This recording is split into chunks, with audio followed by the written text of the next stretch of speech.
This is one of those clips you need to watch right to the very end because Donald Trump's recent comments have sparked a huge backlash here in the UK, and this debate quickly turns into a brutal showdown.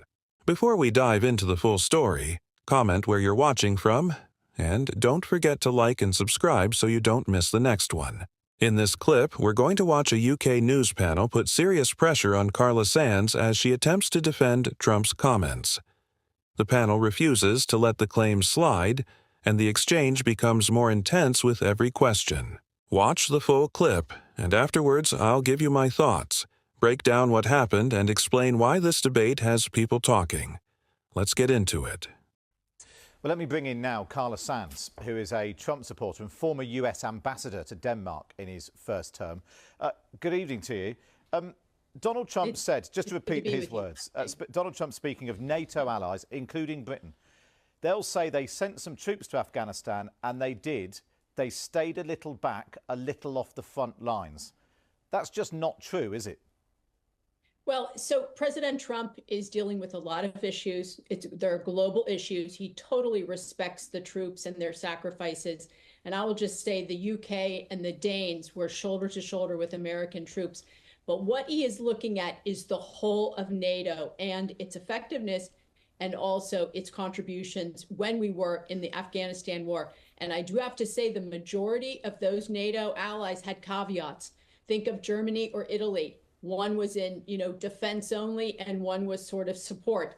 And there are many other countries that were not willing to go shoulder to shoulder. So he's looking at the big picture, not singling out the brave UK troops. And I've met those veterans. They are wonderful people in the UK, in Denmark. But if I could, I think he is looking at strengthening NATO. And when he talks about that, he talks about it in a way that the U.S. troops. But with respect, Carla, with respect, Carla, that isn't what he was talking about. He was talking about what happened in Afghanistan, and he said, and this is why this is caused such upset here and around the world, amongst veterans and families of those who died.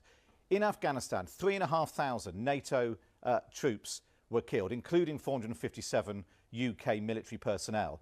They weren't staying a little back, a little off the front lines, were they?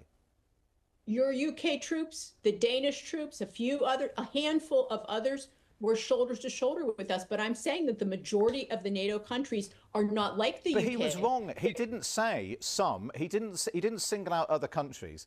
Why can't you just say he got this wrong? His words. I would not take offense at this. It is on the whole true. But people have taken offense at this.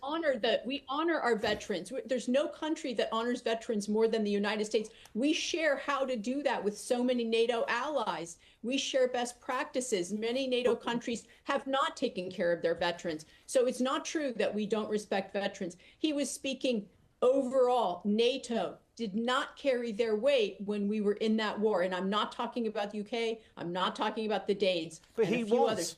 He didn't make that distinction, Carla. He didn't make that distinction. Clearly, the Prime Minister of the UK doesn't make that distinction. He's the President of the United States with a lot on his plate.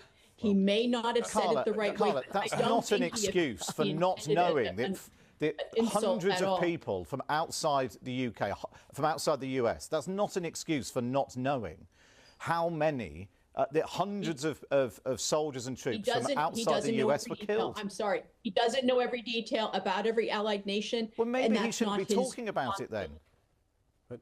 Overall, it was true. I'm sorry to say, overall, the NATO allies, most of them had caveats and did not go shoulder to shoulder with us like the UK and the Danes did. Let me bring in Steve Baker. I'm sorry, because I'm afraid in politics some stuff really does matter. 14 years I've been doing it, and I have to say, with things like this where people have laid down their lives, of course what you say about he's busy, he's got other things on his plate. But I've spoken to members of Special Forces today and others who served in Afghanistan. He has caused the gravest offence to them because they've lost friends in appalling circumstances, put their own lives on the line, seen people blown up on mines, and he has said to them that what they did didn't count. And the scale of the offence and the collapse... I just want to interrupt I'm sorry, for a it's second. absolutely no good interrupting to say it's not true. I am telling you categorically, he has deeply offended our special forces, our soldiers and others. He should apologise and he should honour the fallen. Excuse me. We honour them, and I will just say this. If you look at President Trump and every other U.S. president in your lifetime, you will not find one who honors our military more and wants to stop the killing in the world. He has achieved so many ceasefires, and he's looking to end this war with Ukraine and Russia. No other world leader was attempting to do this until Donald Trump was elected president of the U.S. starting in January a year ago. It's true. His words speak for themselves. They have been heard with great weight, and they've caused huge offence. Carla, given the offence... In my part, I apologize on his behalf for the offence, but I will say this. No one in the United States history has been more of a peace president and wants to end wars and end killing. He loves life. He loves our Brits. You know that if you read the national security strategy. He absolutely was a love letter to the UK and our European allies. I mean, he has also accused the UK this week of Axis stupidity and other things. But you've apologised. Do you think, given you say his record on the forces and support for the forces and wanting to end conflict, given the widespread, almost universal condemnation from the Prime Minister, Prince Harry's weighed in tonight as well, veterans, no politicians... one cares what he says. You know that. No one cares. Well, quite a lot of people currently agree with him, it seems. Excuse me, he actually fought, unlike President Trump. Prince Harry actually went to Afghanistan. He stepped up for his country, unlike the President of the United States. So I think that comment is really glib and really inappropriate. Don't compare him to I don't know what, a non-royal part of the final word to you, Carla. Given this conversation we've had, you've apologised. Do you think it would just be better if the President just said, I got it wrong, I apologise? I don't speak for President Trump. I'm just asking your opinion. Would it be better? Would it draw a line under this? And I am sorry that people took offence and that they assumed that it was about the UK, and I'm sure it was not. And he does not know about the UK and Danish sacrifices because he is looking at the globe. He does not drill down on these details like you and I might. He just, the capacity to look at the world and bring peace to 8 different conflicts, that says a lot about this man and his love for life and his love for our military and saving young men.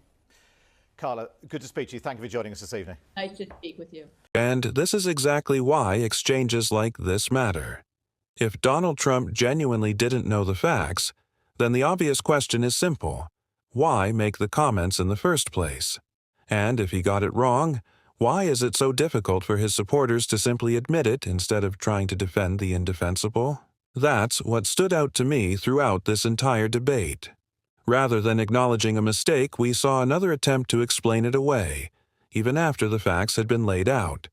In my view, that only makes the situation worse. Whatever your opinion is of Prince Harry, that's a separate discussion. The reality is that he served in the British Armed Forces, and that's a matter of public record. Turning the conversation into personal attacks instead of addressing the original issue doesn't answer the criticism. More broadly, moments like this shape how America's leadership is viewed overseas. Allies pay attention to these comments, and when controversies like this aren't acknowledged, they can have real consequences for trust and international relationships. At some point, political loyalty has to take a back seat to accountability. No politician, regardless of party, should be beyond criticism when they get something wrong. But that's just my view. Let me know what you thought of this exchange in the comments below. Do you think the panel was right to push back, or do you think Carla Sands made a convincing case? If you enjoyed this breakdown, don't forget to like the video, subscribe for more political commentary, and I'll see you in the next one.